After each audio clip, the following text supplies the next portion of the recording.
About this OKB-0 Emmerich was talking about. Its location and features match the citadel in the mountains northeast of the Soviet base camp. Built during the time of Alexander the Great, it was left in ruins following one of Genghis Khan's campaigns. Its occupants changed time and again due to war, and it was expanded on more than one occasion. Ultimately, it fell into the hands of the Soviet philosophers.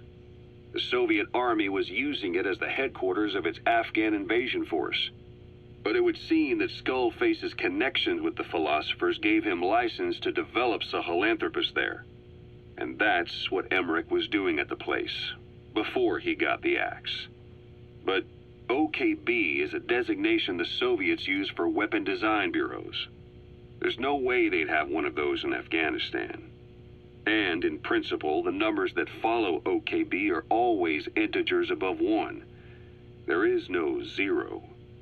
Perhaps this was a secret facility of the Soviet and Chinese philosophers dating back prior to World War II.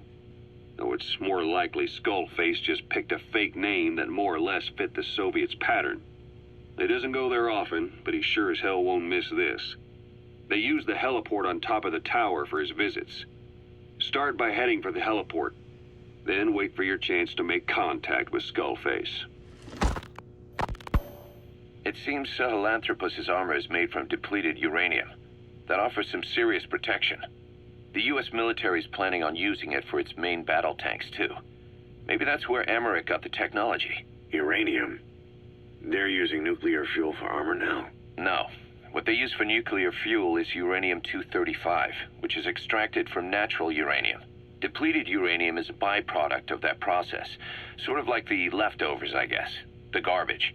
Uranium-235 makes up 0.72% of natural uranium, whereas depleted uranium contains only 0.2%. What are the benefits of using it for armor? It's a pretty short list. Uranium's a heavy metal, like lead, meaning it can hold a greater amount of kinetic energy. But it also boasts a hardness closer to tungsten. That makes it an ideal material to use for, say, armor-piercing ammunition penetrators. But it's not the best choice for armor. Its volume is less than that of ceramics, but for an equal weight, you could end up with less protection. So why use it then?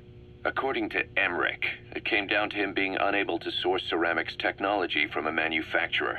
Plus, given that it's an upright walking vehicle, he wanted to reduce the bulk of certain areas. Despite all that, depleted uranium still makes for some tough armor, and Emmerich says it's been proven in live fire tests. It stops most Soviet tank shells,